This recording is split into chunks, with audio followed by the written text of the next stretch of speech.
Hi friends, welcome to my channel. ఈరోజు నేను ఒక కొత్త స్టోరీ చెప్పబోతున్నాను. ప్లీజ్ లైక్ చేసి, షేర్ చేసి, సబ్స్క్రైబ్ చేసుకోండి. అబద్ధం కాస్త ఘాటుగా, ముక్కుకి పొగాకు వాసన తెలుస్తుంది. కళ్ళు తెరవగానే పొగ. ఏంటా అని చూస్తే పోలీస్ ఆఫీసర్ పొగాకు కాలుస్తూ ఎదురుగుండా ఉన్న కుర్చీలో కూర్చుని ఉన్నారు. మండుతున్న కళ్ళను నలుపుకుంటూ వెళ్ళి మొహం కడుక్కుని వచ్చాను.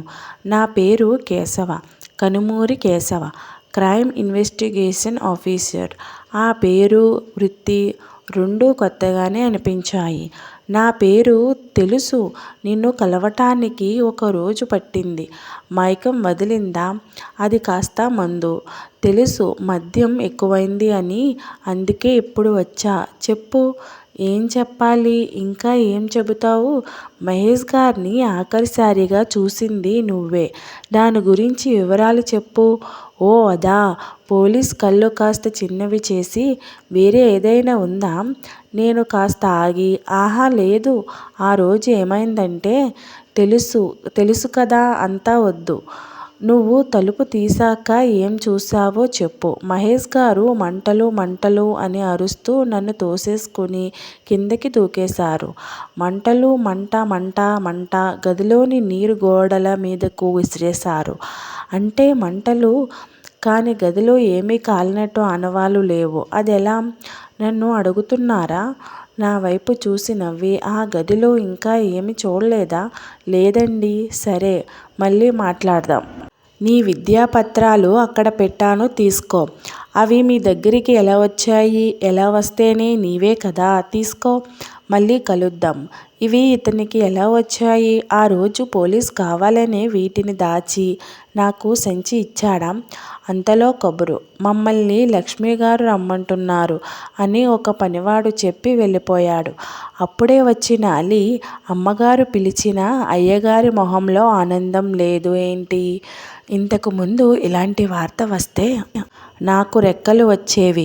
ఇప్పుడు పిలుస్తుంది ప్రేమించుకోవటానికి కాదు, పని చేయించుకోవడానికి. అక్కడ ఉంది లక్ష్మి కాదు, లక్ష్మీ భూపతి గారు. అలా అనుకున్నా వెళ్ళాలిగా. వెళ్ళు అలీ. వెళ్తున్నా. దూరంలో లక్ష్మి నీరసంగా కిటికీ వద్ద నిలబడి కిటికీలో నుండి బయటకు చూస్తుంది. వెళ్ళి గుండెలకి హత్తుకుని ఓదార్చాలని అనిపించింది.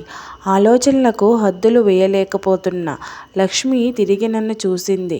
ఒక్క నిమిషం ఏం మాట్లాడకుండా అలానే చూస్తూ ఉంది. నాకు అర్థం కాలేదు. రాయుడు గారు ఎందుకండి? పనివాళ్ళం పేరు చాలు. ఆమె చూపులో మార్పు. అది ప్రేమ, కోపమా లేక అధికారమా? నేను నిజం దాచినందుకు కోపంగా ఉంటారేమో అని అనుకున్నాను. లక్ష్మి అనురాగం చూపించొద్దు అన్నారు కదా. అధికారం. ఇప్పుడు ఎలానో ఆమెను చూసి మాట పూర్తి చేయలేకపోయాను. మంచిది, ఇక మీరు వెళ్ళొచ్చు. లక్ష్మి. ఎందుకు పిలిచారో చెప్పలేదు. చెప్తాను. ముందు ఎస్టేట్ పనులను చూడండి.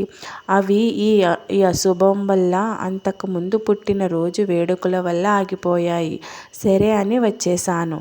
నోరు జారాను అనిపించింది. బాధలో ఉంటే నేను నాకు నచ్చినట్టు మాట్లాడుతాను.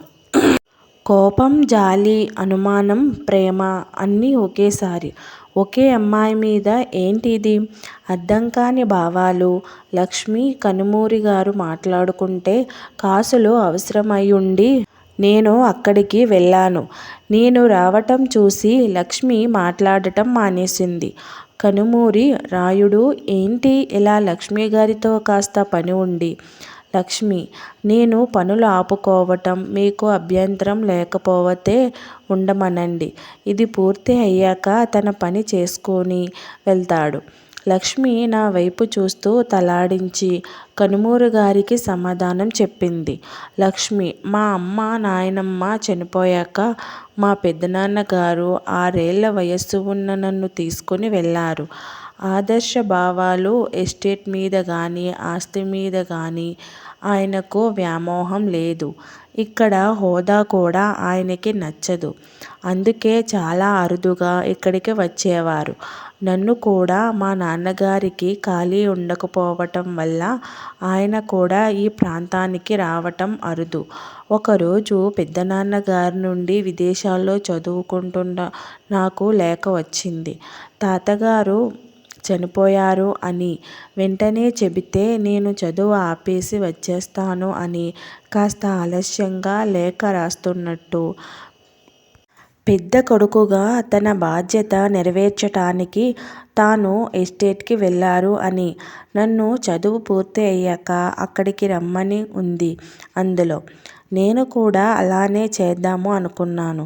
కానీ లక్ష్మి కాని వారం కూడా పూర్తి అవ్వకుండానే మరో లేఖ.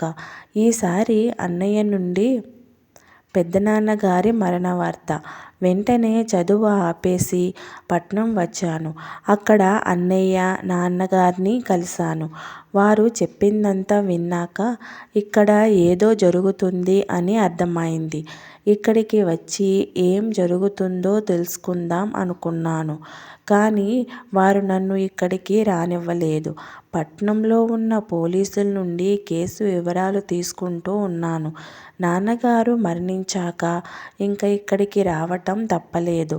కానీ లక్ష్మీ భూపతిగా కన్నా లక్ష్మిగా వస్తే